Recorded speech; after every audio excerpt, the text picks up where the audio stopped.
가지 말씀입니다.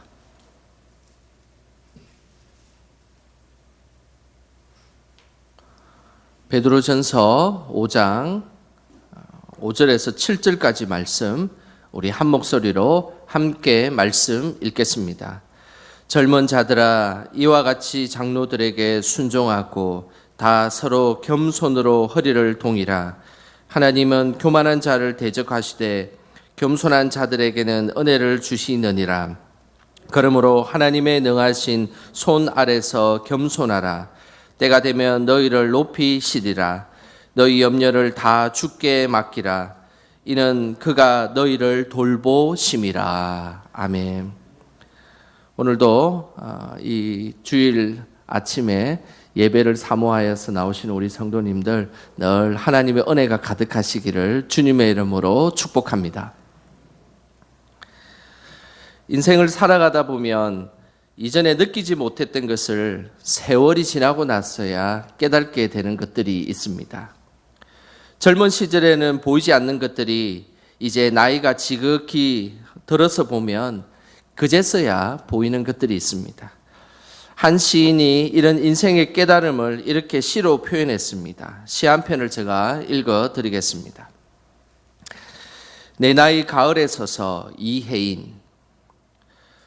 젊었을 적 내 향기가 너무 짙어서 남의 향기를 맡을 줄을 몰랐습니다.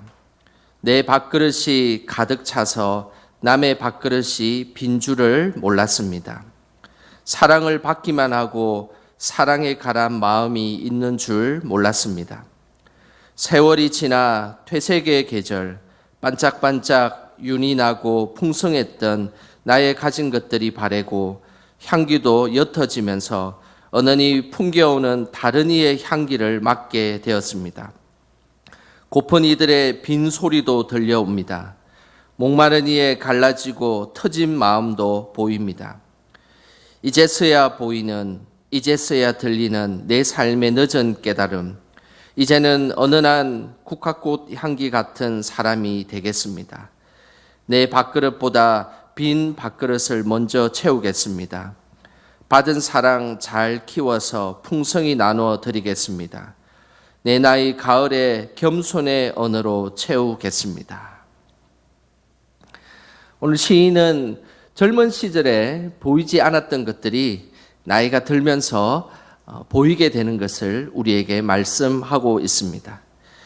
나이가 들고 인생의 봄과 여름을 지나서 가을이 되고서야 보이는 것들이 있습니다. 우리 성도님들의 삶은 좀 어떻습니까? 이전에 안 보였지만 이제 보이는 것들이 있지 않습니까? 이제 와서 젊은 시절에 혹시 후회하는 것들은 없으십니까? 베드로전서는 베드로의 나이가 대략 66세쯤에 쓰여진 말씀입니다. 베드로가 네로 황제 때 70세쯤에 순교를 했기 때문에 순교하기 한 4년 전에 쓰여진 책이 베드로전서입니다. 그렇기 때문에 베드로가 한 66세쯤에 이 베드로전서를 쓰게 되었는데 나이가 지극한 노사도 베드로는 젊은 시절을 살아가고 있는 소아시아 젊은이들에게 오늘 이렇게 부탁의 말씀, 권면의 말씀을 하고 있습니다. 그 말씀이 5절 말씀입니다. 우리 같이 함께 5절 말씀 한 번 더 읽어 보겠습니다. 젊은 자들아 이와 같이 장로들에게 순종하고 다 서로 겸손으로 허리를 동이라. 하나님은 교만한 자를 대적하시되 겸손한 자들에게는 은혜를 주시느니라. 베드로는 젊은 자들에게 꼭 필요한 믿음의 모습을 말씀하고 있습니다. 그것은 바로 겸손입니다. 오늘 이 5절 말씀에 겸손이라는 이 단어를 두 번이나 반복하면서 겸손하게 살아갈 것을 권면하고 있습니다. 왜 베드로 사도는 젊은이들에게 겸손할 것을 말씀하고 있을까요? 그 이유는 모든 시작을 할 때 겸손으로 시작해야 하기 때문입니다. 겸손으로 시작해야 함을 오늘 이렇게 말씀하고 있습니다. 5절에 보면 다 서로 겸손으로 허리를 동이라라고 말씀하고 있습니다. 겸손으로 허리를 동이는 것은 겸손으로 일을 시작하라라는 말씀입니다. 로마 시대는 지금처럼 윗옷과 아랫옷이 구분되어서 입지를 잘 않았습니다. 그래서 아래 위 한불로 되어 있는 원피스와 같은 옷을 입고 다녔습니다. 그리고 그 옷은 지금 제가 입고 있는 가운처럼 헐렁한 옷을 입었습니다. 그렇기 때문에 어떤 일을 시작할 때 일꾼들은 항상 허리에 허리끈을 이렇게 동여매고 어떤 일을 시작하였습니다. 그리고 전쟁에 나선 병사들도 허리를 굳건히 허리 벨트를 탁 고고 난 뒤에 그리고 고정시키고 난 뒤에 전쟁을 시작했습니다. 그렇기 때문에 오늘 이 말씀은 허리를 동이라라는 이 말씀은 어떤 일을 시작할 때 단단히 허리를 딱 메고 그 일을 시작하라라는 말씀인 것입니다. 겸손으로 허리를 동인다는 것은 매 순간 허리를 동이고 그 일을 시작하라라는 말씀인 것이죠. 우리는 겸손함으로 일을 시작해야 합니다. 단순한 자신감이나 내 마음의 확신을 가지고 그 일을 시작하는 것이 아닙니다. 하나님이 주신 겸손함으로 일을 시작할 때 그 일이 온전하게 이루어지는 것입니다. 우리가 겸손함으로 일을 시작해야 되는 또 다른 이유는 겸손의 헬라어 뜻을 보면 알 수가 있습니다. 헬라어로 겸손이라는 말은 타페이노라는 단어를 씁니다. 이 타페이노라는 단어는 두 종류의 말씀이 있습니다. 하나는 낮추다 그리고 낮아지다라는 의미가 있고 또 하나는 억압하다, 억누르다라는 의미가 있습니다. 겸손에 대해서 낮추다, 낮아지다라는 말은 우리가 너무나 잘 아는 말씀이지 않습니까? 그런데 겸손의 또 다른 어원의 의미 속에는 억압하다, 억누르다라는 말씀이 있습니다. 그 이유는 우리가 억누르고 억압해야 될 이유가 있습니다. 그것은 바로 교만해지려고 하는 본성을 우리는 항상 억누르고 억압해서 어떤 일을 시작해야 된다라는 의미인 것입니다. 우리는 끊임없이 어떤 일을 시작할 때 교만하려고 하고 중심이 되려고 하고 뭔가를 크게 이루려고 하는 그 많은 교만이 있을 때 우리는 그 일들이 온전히 이루어지지 못합니다. 그러나 겸손으로 그 일을 시작할 때 하나님은 우리와 함께 하신다는 것입니다. 그렇기 때문에 5절에 교만에 대해서 하나님은 매우 적극적으로 말씀하고 있습니다. 하나님은 교만한 자를 대적하시되 교만에 대해서 교만한 자 그리고 교만에 대해서 하나님은 더욱더 적극적으로 대적하라라고 이야기하고 있습니다.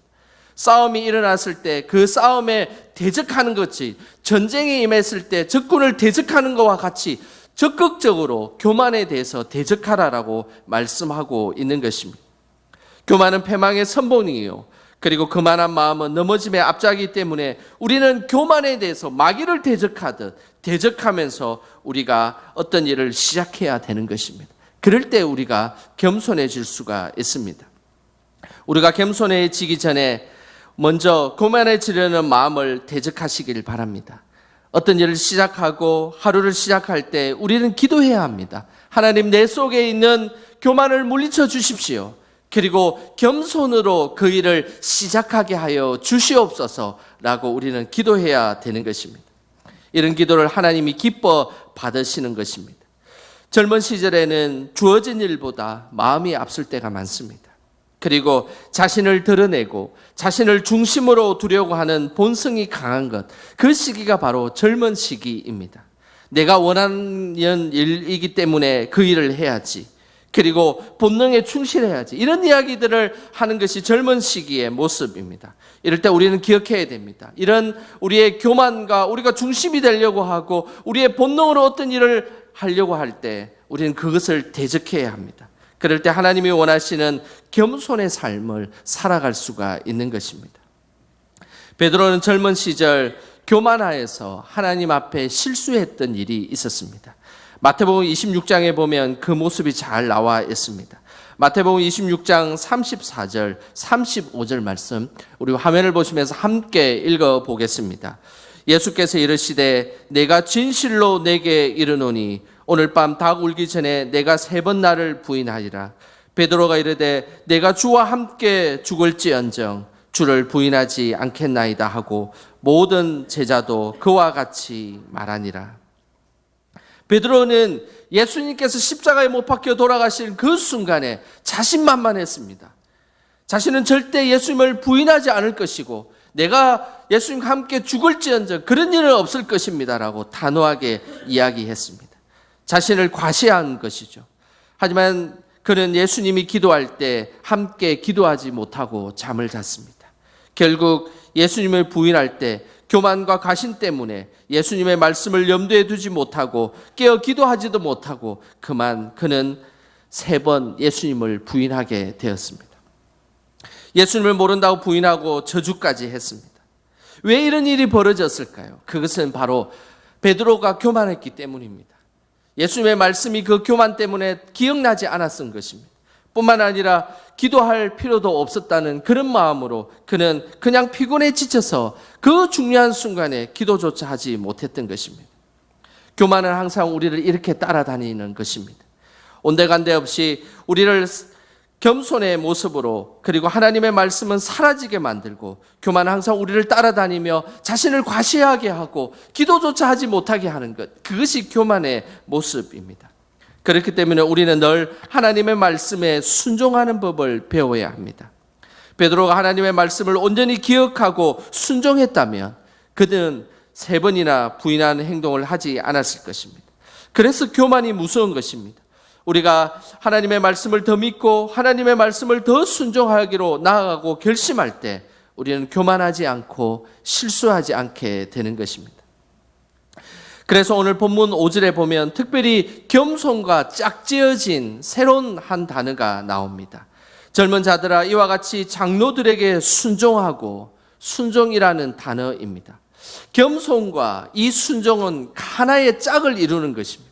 그렇기 때문에 겸손한데 순종하지 않는다, 그리고 순종하고 있는데 겸손하지 않는다, 이건 있을 수 없는 일입니다. 항상 순종과 겸손은 하나의 짝을 이루어서 그 모습이 그대로 믿음의 행위로 드러나는 것입니다.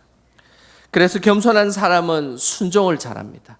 그리고 순종을 잘한 사람은 언제나 삶 속에서 겸손하게 되어 있는 것입니다.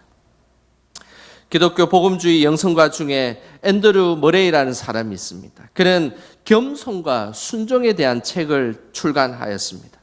그 책 속의 제목은 예수님을 닮아가는 삶, 겸손과 순종이라는 책입니다. 이 책의 겸손과 순종에 대해서 이렇게 이야기를 하고 있습니다. 책의 일부분을 제가 한번 읽어드리겠습니다. 겸손은 은혜를 뿌리내리게 하는 유일한 토양이며 순종은 예수님의 성품을 온전히 드러내는 믿음이다. 겸손과 순종은 예수님을 닮아가는 믿음의 시작이자 하나님의 은혜를 오롯이 내려받는 제자의 삶이다. 겸손은 믿음을 드러내는 시작이 되는 것입니다. 그리고 순종은 겸손을 드러내는 구체적인 실천인 것입니다. 그렇기 때문에 이 겸손과 순종은 하나 되기 때고, 그리고 짝을 이루는 것입니다. 겸손함의 모습으로 일을 시작하는 것입니다. 그리고 겸손의 토양으로 우리의 마음을 아름답게 가꾸는 것입니다. 그리고 나서 그 겸손의 행위로 드러나는 것이 바로 우리의 순종이다라는 것이죠. 겸손으로 시작해서 순종으로 실천하는 것, 그것이 하나님께서 원하시는 이 땅의 젊은이들의 삶이며 우리들의 삶임을 말씀하고 있습니다. 우리가 하나님 앞에 하나님의 사람으로 이 땅을 온전히 살아가기 위해서는 겸손으로 시작해야 합니다. 그리고 순종으로 실천해야 합니다. 이것이 하나님께서 원하시는 삶입니다. 오늘 사도 베드로는 젊은 자들아 이와 같이 장로들에게 순종하라라고 말씀하고 있는 것입니다. 우리는 영적 권위자들에게 순종해야 합니다. 그 이유는 그 순종이 곧 하나님에게 순종하는 것이기 때문입니다. 열왕기상 12장에 보면 솔로몬 이후에 르호보암의 통치에 대한 말씀이 나옵니다. 솔로몬 이후에 이스라엘은 남쪽은 유다와 북쪽은 이스라엘로 갈라집니다. 그래서 남쪽은 르호보암이 통치하고 북쪽은 여로보암이 통치를 하게 되어 있습니다. 남유다의 르호보암은 다윗과 솔로몬의 정통성을 나름 이어받은 왕이었습니다. 르호보암이 갑자기 남유다 왕이 되자 여러 가지 산적한 문제들을 해결할 방법이 없었습니다. 그때 이 문제를 어떻게 해결할지 고민한 끝에 두 집단에게 자문을 구했습니다. 하나는 노인들의 집단이었고 하나는 어린 사람들의 집단의 자문을 구했습니다. 그때 르호보암은 어떤 결정을 하였을까요? 열왕기상 12장 8절에 그 내용이 나옵니다. 제가 한번 읽어드리겠습니다. 왕이 노인들이 자문하는 것을 버리고 자기 앞에 모셔 있는 자기와 함께 자라난 어린 사람들과 의논하여 르호보암은 노인들의 자문을 버리고 자기와 함께 자란 어린 사람들의 말을 듣게 됩니다. 노인들은 그렇게 이야기했습니다. 선대에 솔로몬이 성전을 짓는다라고 백성들이 너무 힘든 가운데 있었기 때문에 그 멍에를 이제는 가볍게 해야 된다라고 노인들이 이야기를 했습니다. 그런데 어린 집단들은 오히려 그 멍에를 더 무겁게 해야 된다라고 이야기를 했습니다. 그래야 강력한 왕의 모습으로 보일 것이다라고 이야기를 한 것입니다. 결국 노인들의 자문을 듣지 않고 소년들의 자문을 듣게 되므로 르호보암은 그리고 남유다는 어려움에 처하게 됩니다. 르호보암 때에 애굽 왕이 쳐들어와서 예루살렘에 있는 재물을 다 빼앗아가고 르호보암도 그때 죽음을 맞이하게 됩니다. 그래서 성경의 역사에는 성경이 기록되어 있기로는 르호보암에 대해서는 어떤 좋은 말도 기록되어 있지 않습니다. 왕이 되자 르호보암은 교만해진 것입니다. 그리고 하나님의 사람들의 말씀, 그리고 윗 선대들의 말들을 듣지 않고 결국 불순종으로 이어지게 되었습니다. 결국 패망의 길로 걸어가게 된 것이죠. 우리는 늘 겸손한 모습으로 어떤 일을 시작해야 합니다. 그리고 하나님 앞에 순종함으로 실천할 때 그 일들이 하나님께서 원하시는 믿음의 일들로 진행된다는 것입니다. 그렇다면 우리의 삶에 어떻게 하면 겸손할 수 있을까요? 그 해답이 6절 전반부에 잘 나와 있습니다. 우리 화면을 보시면서 베드로전서 5장 6절 전반부만 함께 읽어보겠습니다. 그러므로 하나님의 능하신 손 아래서 겸손하라. 오늘 베드로 사도는 너무나 중요한 말씀을 하고 있습니다. 우리가 어떻게 하면 겸손해질 수 있을까요? 어떻게 하면 우리가 하나님 앞에 순종의 삶을 살아갈 수가 있을까요? 어떻게 하면 하나님의 믿음의 사람으로 살아갈 수 있을까요? 그 해답은 바로 하나님의 능하신 손 아래에 있을 때 그것이 가능하다라고 말씀하고 있습니다. 겸손은 우리의 노력으로 되는 것이 아닙니다. 우리의 노력으로, 우리의 힘으로 잠시 겸손한 척 할 수 있습니다. 그러나 그것은 오래가지 못합니다. 금방 우리의 겸손이 나중에는 교만으로 바뀌게 되고 그 겸손도 끝내는 가증된 것으로 드러나게 되어 있습니다. 우리가 겸손할 수 있는 것은 바로 하나님의 능하신 손 아래에 있을 때 가능한 것입니다. 하나님의 능하신 손 아래에 있다는 것이 무슨 말씀이겠습니까? 그것은 하나님의 전능하신 능력과 하나님의 통치 아래에 있다는 것입니다.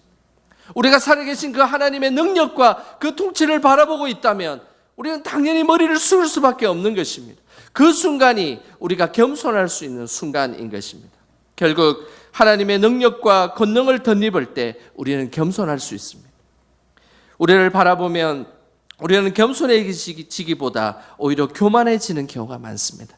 그러나 이 세상을 만드시고 이 세상을 주관하시는 그 하나님을 바라볼 때, 그 하나님의 통치 아래에 있을 때, 하나님의 그 능하신 손 아래에 있을 때 우리는 겸손해질 수 있다는 것입니다. 영국에 왕관을 쓰지 않은 괴짜 임금이 한 사람 있었습니다. 그 임금은 카누트 왕입니다. 신하들이 지나치게 자기를 찬양하는 것이 싫어서 자신은 자신의 임금의 시절 동안 왕관을 절대 쓰지 않겠다라고 결심한 왕이었습니다. 어느 날 왕의 의자인 왕좌를 해변에 옮기게 했습니다. 그리고 나서 민물이 들어올 때 갑자기 바다여 멈추어라라고 소리를 질렀습니다. 여러 번 명령했습니다. 바다여 멈추어라 소리를 지르고 명령했지만 물결이 사정없이 밀려와서 끝내는 자신의 왕의 의자인 왕자가 넘어지게 되었습니다. 그 순간 카누트 왕은 신하들을 불러서 이렇게 이야기했습니다. 보았느냐? 나는 아무것도 아니다. 권능은 하나님의 손에 있다. 내가 아무리 파도를 멈추어라라고 이야기한들 그 파도가 멈춰질 수 있겠느냐? 그리고 너희들이 항상 의지해야 될 것은 바로 오직 하나님이시다. 그렇기 때문에 하나님의 그 능하신 손 아래에 겸손하라라고 말씀하였습니다. 그날부터 신하들이 왜 카누트 왕이 왕관을 쓰지 않았는지를 알게 되었습니다. 그 후 카누트 왕은 그 왕관을 항상 벗어놓고 그 벗어놓은 왕관을 십자가 앞에 내려놓았습니다. 사진을 하나 보도록 하겠습니다. 이 사진이 바로 카누트 왕의 모습입니다. 평생 왕관을 쓰지 않은 카누트 왕은 진실로 겸손한 사람이었습니다. 겸손이라는 것은 바로 우리 자아의 왕관을 예수님에게 씌우는 것입니다. 내가 교만해지려고 하고 내가 왕이 되려고 하고 내가 왕관을 써서 사람들에게 보란듯이 자랑하고 싶은 그 순간에 그 왕관을 벗어서 예수님의 십자가 앞에 내려놓는 것입니다. 그것이 겸손한 자의 모습입니다. 또한 오늘 성경의 말씀처럼 하나님의 능하신 손 아래에 있는 사람의 모습인 것입니다. 우리의 힘으로 겸손해지는 것이 아닙니다. 예수님 앞에 우리가 순복하고 하나님의 권위를 인정할 때 우리는 겸손해질 수 있습니다. 늘 하나님은 우리가 하나님의 권능 아래에 있기를 원하십니다. 그래서 나의 의지와 나의 교만이 아니라 하나님의 권능의 손에 굴복되어질 때 우리는 참된 겸손의 자리로 나아갈 수가 있는 것입니다. 하나님은 우리가 참된 겸손의 자리로 나아갈 때 하나님께서 구체적으로 행하시는 두 가지의 모습을 오늘 우리에게 말씀하고 있습니다. 먼저 6절 후반부 말씀을 보겠습니다. 6절 후반부에 보면 이렇게 말씀하고 있습니다. 때가 되면 너희를 높이시리라. 하나님은 우리가 하나님의 능하신 손 아래에서 겸손해질 때 그제서야 하나님은 우리를 높여 주신다라고 말씀하십니다. 하나님은 무작정 우리를 높여 주시지 않으십니다. 우리는 우리 스스로가 높아진다고 하고 우리가 높아지려고 할 때 그 순간은 절대 하나님은 우리를 높여 주시지 않으십니다. 우리가 낮아지고 그리고 겸손해질 때 그때서야 그때 바로 하나님은 우리를 높여 주신다라고 말씀하시는 겁니다. 믿음의 원리는 다른 것이 아닙니다. 나 자신이 늘 하나님 앞에 낮아지기 위해 노력할 때 하나님은 늘 우리를 높여주시는 것, 이것이 믿음의 원리인 것입니다. 높임을 받기 위해서는 늘 우리가 하나님 앞에 먼저 낮아져야 합니다. 그 하나님의 정한 때가 되면 이후에 하나님이 높여주신다는 것입니다. 야고보 사도도 이 놀라운 믿음의 원리를 동일하게 말씀하고 있습니다. 야고보 4장 10절 말씀입니다. 우리 같이 함께 화면을 보시면서 읽어보겠습니다. 주 앞에서 낮추라. 그리하면 주께서 너희를 높이시리라. 우리는 늘 겸손한 자세로 하나님께 우리를 낮추어야 합니다. 우리가 높아지게 되는 것은 사실상 그것은 우리의 몫이 아닙니다. 하나님의 몫인 것입니다. 우리가 억지로 높아지려고 할 때 결국 교만에 이르게 됩니다. 물은 항상 높은 곳에서 낮은 곳으로 흐르게 되어 있습니다. 그리고 그 물이 어느 순간 채워지면 자연스럽게 부풀어 오르게 되어 있습니다. 믿음의 원리, 그것도 마찬가지입니다. 겸손과 높아짐의 원리도 동일한 것입니다. 우리가 하나님 앞에 계속적으로 낮아지려고 노력하면 그곳에 은혜의 물이 계속 차이게 되는 것입니다. 낮아질수록 우리가 낮아짐이 더 깊어질수록 하나님의 은혜의 물은 계속해서 그곳에 더 깊이 차이게 됩니다. 그러나서 어느 순간 그 은혜의 물이 차이게 되면 자연스럽게 하나님이 그때에 높여주시는 것입니다. 이 모습이 참된 겸손한 자의 모습입니다. 늘 겸손으로 낮아지고 때가 되면 높여주시는 그 하나님의 손길을 경험하는 저와 여러분 되시길 주님의 이름으로 축복합니다. 마지막으로 겸손의 자리로 나아갈 때 하나님이 행하시는 또 하나의 모습이 있습니다. 그것이 7절입니다. 우리 7절 다 같이 함께 읽어보겠습니다. 너희 염려를 다 주께 맡기라. 이는 그가 너희를 돌보심이라. 겸손한 사람은 하나님의 돌보심의 은혜를 입게 되어 있습니다. 교만한 사람은 하나님의 돌보심의 은혜를 입지 못합니다. 그래서 늘 염려 속에 살아가게 되어 있습니다. 교만한 사람들은 자기 스스로가 높아지려고 하기 때문에 그 높아진 자리를 지키기 위해 항상 염려가 따라다닐 수밖에 없습니다. 그래서 온전히 하나님께 집중하지 못합니다. 염려라는 이 단어는 메림나우라는 단어를 씁니다. 이 메림나우라는 말은 나눠지다, 분열되다라는 의미입니다. 우리의 영혼이 하나님과 갈라지게 되는 그 순간이 바로 메림나우, 염려의 순간입니다. 이때는 우리가 기도해도 우리가 집중하지 못하게 되어 있습니다. 예배를 드려도 온전히 예배를 드리지 못하고 몸만 덩그러니 예배당에 앉아 있게 됩니다. 하나님과 하나 될 때는 우리가 집중해서 예배를 드리게 되어 있습니다. 그러나 염려와 걱정과 세상의 모든 것들이 우리 속에 머릿속에 남게 되면 우리는 하나 되지 못하고 친밀하게 예배에 집중하지 못하게 됩니다. 영적 친밀감을 하나님과 누리지 못하게 된다는 것입니다. 교만은 늘 우리의 마음을 염려 속으로 안내합니다. 사람들과의 관계에서도 염려를 만들어내게 되고, 그리고 물질을 가지고 있어도 교만하게 되면 늘 염려 속에 살아가게 됩니다. 뿐만 아니라 자신의 높아진 자리를 유지하기 위해서도 늘 염려 속에 살아갈 수밖에 없습니다. 이 모습이 높은 것만 추구하는 교만한 자의 모습입니다. 하지만 진정으로 겸손한 자의 모습은 모든 염려를 다 주께 맡기는 사람입니다. 그때에 하나님의 돌보심의 은혜를 입게 되는 것입니다. 하나님의 돌봄을 받는 인생은 염려하지 않습니다. 하나님이 나를 쉴만한 물가로 인도하시고 하나님 나를 푸른 초장으로 인도하시는데 그곳에 무슨 염려가 있겠습니까? 그냥 하나님만을 의지하고 염려를 다 하나님 앞에 맡기고, 내 삶의 염려가 항상 나를 따라다니지만 그래도 하나님이 나를 돌봐주시겠다는 그 믿음의 확신을 갖게 된다면 그 염려를 하나님 앞에 맡기게 되는 것입니다. 그것이 교만한 자에게 주시지 아니하시고 겸손한 자에게 주시는 하나님의 축복인 것입니다. 오늘도 하나님은 겸손한 자를 찾으십니다. 또한 순종하는 자를 찾으십니다. 이것은 젊은 시기에만 필요한 말씀이 아닙니다. 인생의 모든 시기에 필요한 말씀입니다. 늘 겸손과 순종함으로 하나님이 높여주시는 축복과 돌봐주심의 은혜를 누리는 저와 여러분 되시길 주님의 이름으로 축원합니다. 기도하겠습니다. 하나님 아버지, 교만하고 자만심 많은 저희들을 은혜의 자리로 불러주셔서 감사드립니다. 늘 낮아지고 겸손함으로 하나님의 세움을 입는 저희들이 되게 하옵소서. 염려 속에 살아가는 저희들이지만 하나님의 돌보심으로 넉넉히 승리하게 하시고 작은 교만의 마음조차도 대적하여 겸손과 순종의 자리로 나아가게 하옵소서. 예수님의 이름으로 기도드립니다. 아멘.